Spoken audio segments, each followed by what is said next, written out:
I think you can take a snapshot in time, maybe a 1 or 2 year period, looking at some standard moving average levels and see if the stock actually reflects that it relies on those. You know, if you find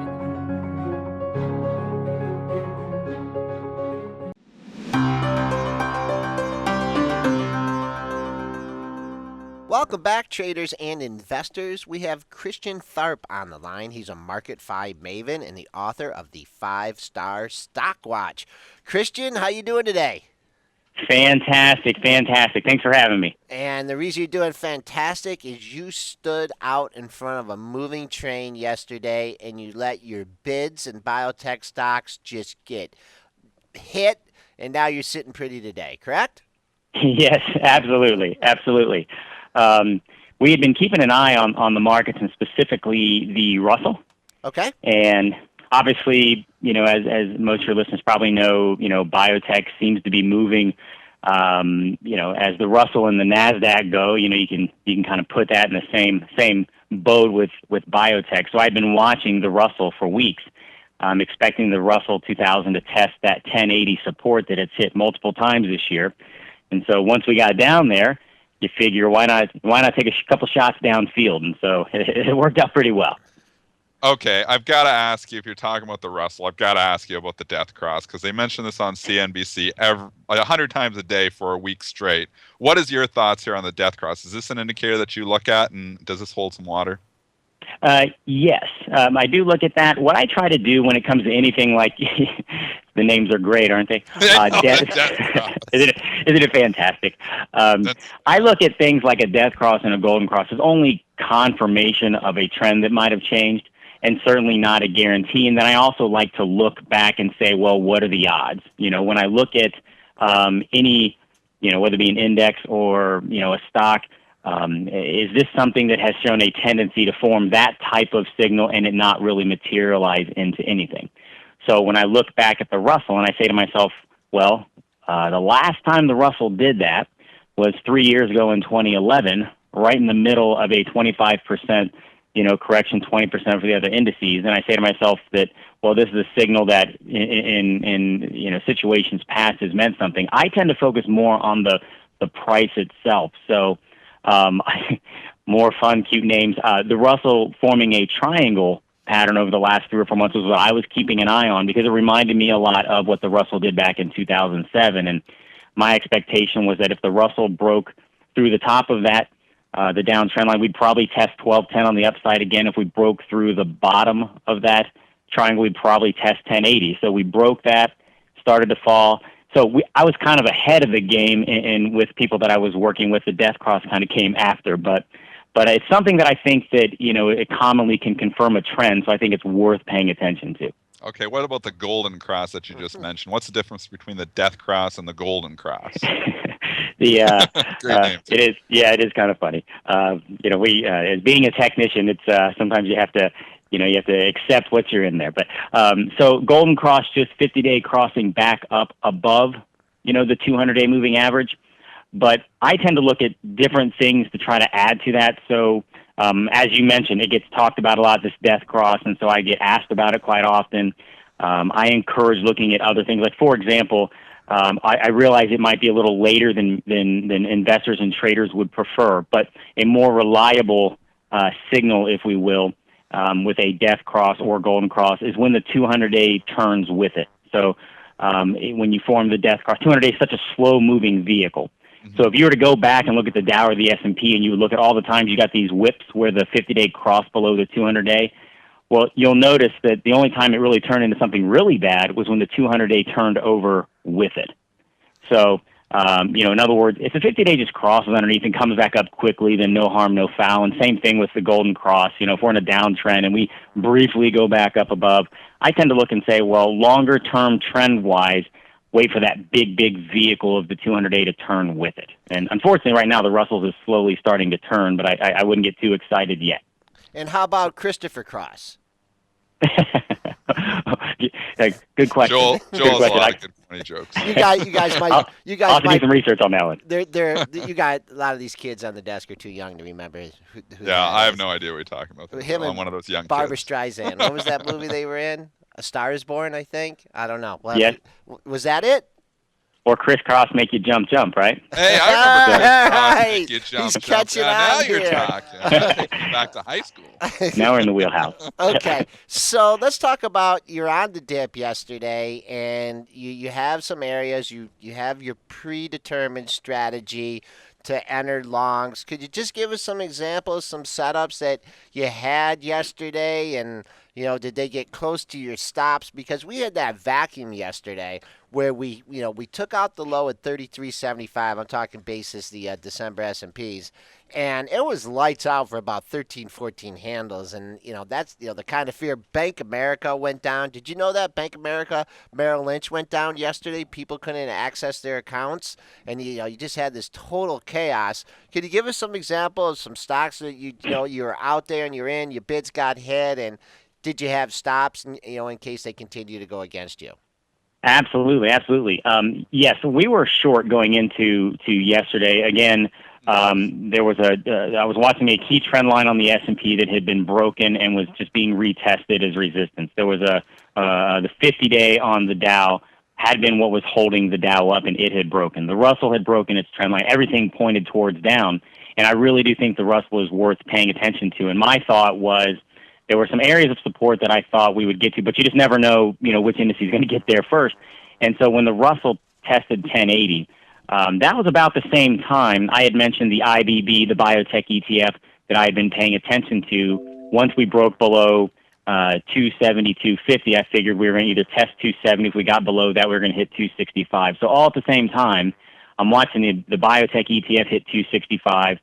I'm watching the Russell hit 1080. And I figured we should get some sort of a bounce here. If I'm right, it's a great risk reward. If it's not, we take a loss. But we were short going into it, so we lowered stops, and we got stopped out for some gains when we came back up. There were some stocks at the time I thought looked good if they rallied back up. For example, I thought ISIS, looked great when it got down to 37.5.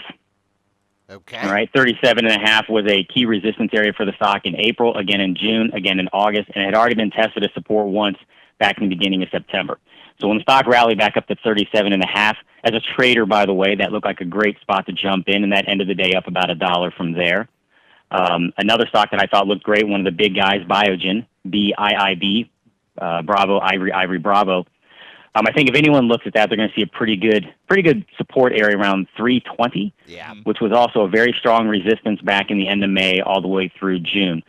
In addition to that, there was a trend line that I had been following on that stock that just take your April and your May and your July lows, and you'll notice a nice little trend line. So 320 and that trend line corresponded together. So it was kind of a combination of like, look, if we're going to be right, these are the areas we're going to be right. Let's take that and see where it goes. The reversal that followed through the rest of the day added confirmation of that. So those of your listeners that are candle followers, a lot of hammers probably running around on their charts, and it looked like prior to hopping on the phone here today that we were going to follow through today. So it's looking good. So what are your thoughts here? Now we've bounced big time out that 1918 low from yesterday. We're up here at 1953 on the December S&P future. So this is a huge bounce in one day. Is this too much too fast, or do you look for this bounce to continue?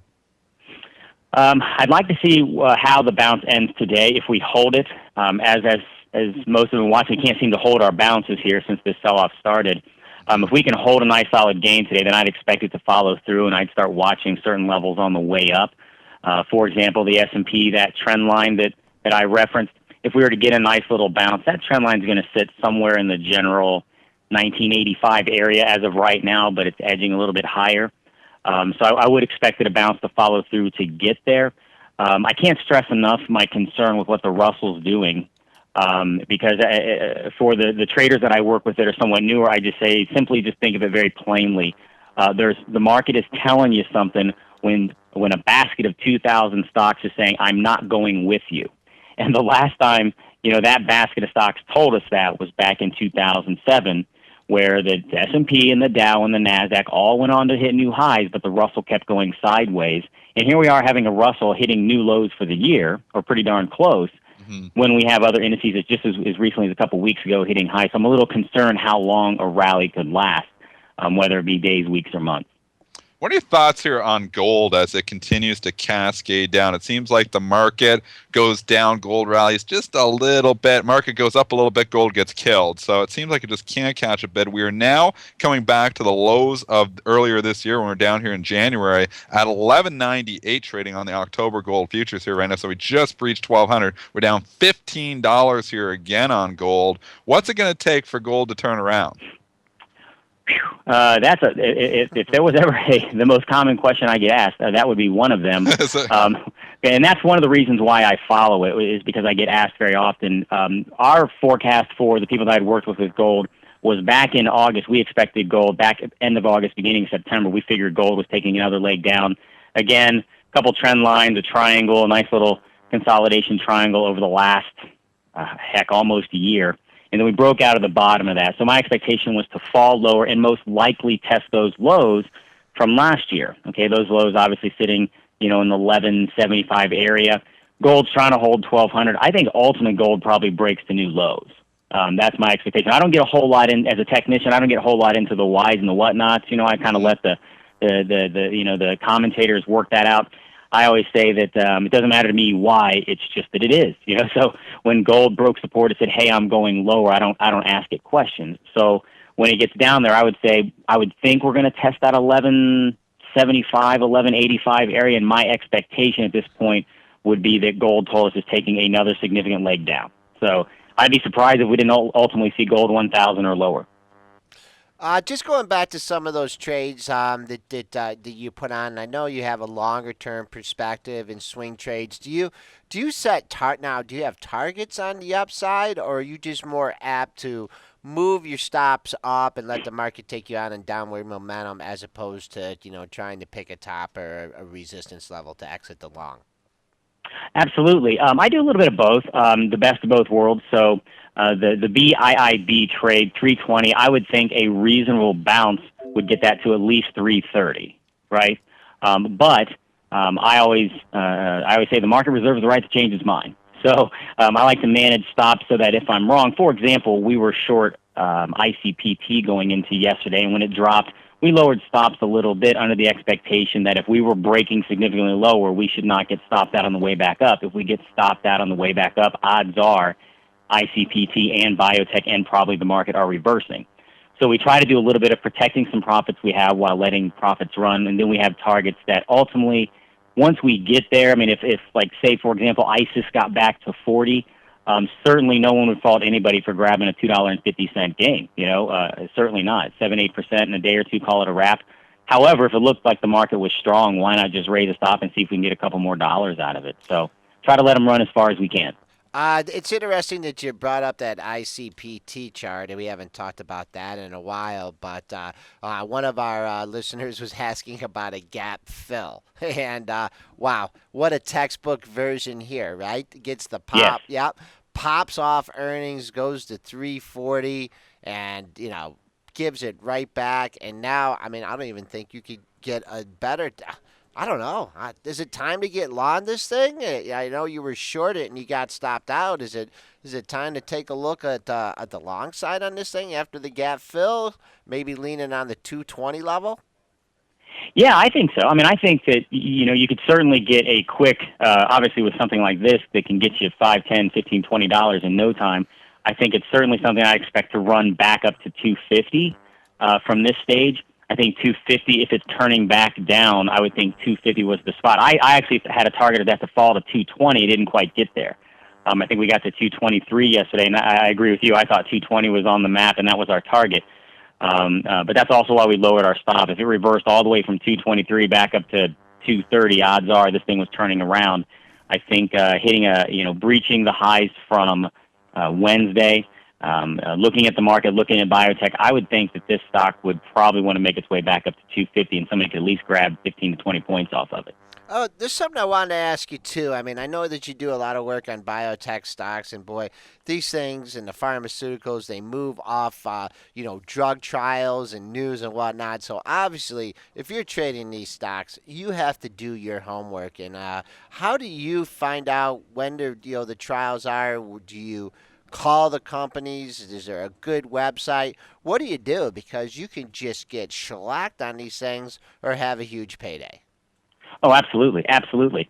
A couple things. There's three things I always recommend with the people that I work with on specifically biotech. One is, I target certain trades that I'm highlighting for a certain day here or there, and so generally I've narrowed my list down to a handful that I'm keeping an eye on.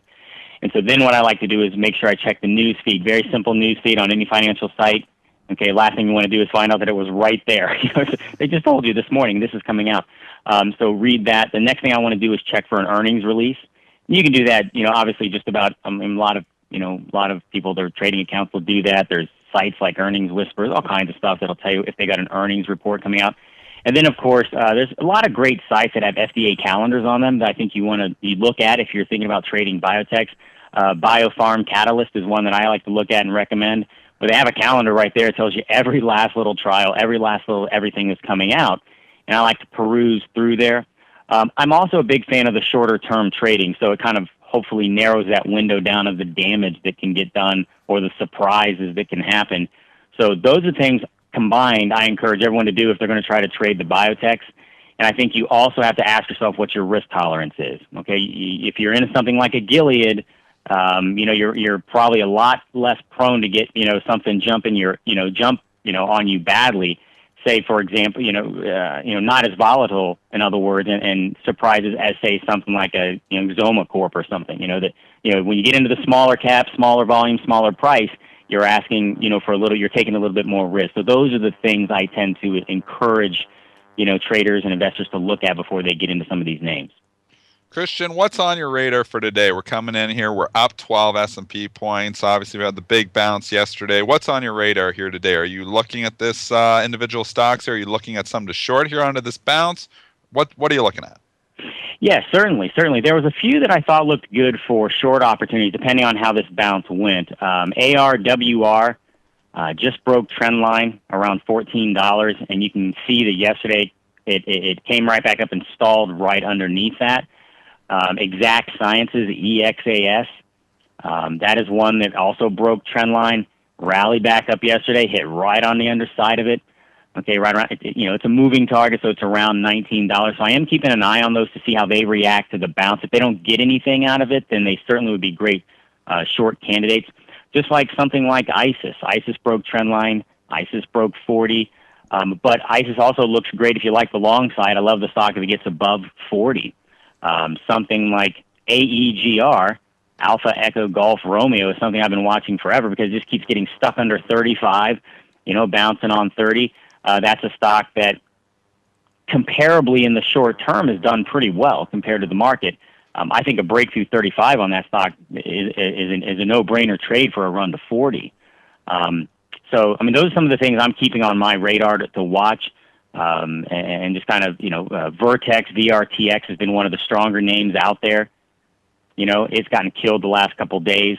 So something like that, if it kind of turns around and maybe gets back up above 110. But those are the names I'm kind of watching. Obviously, everybody knows Kite, Kite, just like flying a kite, had a fantastic day yesterday. Wow, really flew. So, okay. But yeah, so there you go. Christian, boy, you've covered everything. Long, shorts, buys, sells, exits, stops, targets, biopharma, calendar. Wow, what a great interview. Christian, thanks a lot for coming on. Christian Tharp, Marketfy Maven, and author of the 5-Star Stock Watch. Thanks for coming on. We hope to have you on again. Thanks, guys. Appreciate it. Thanks, Christian.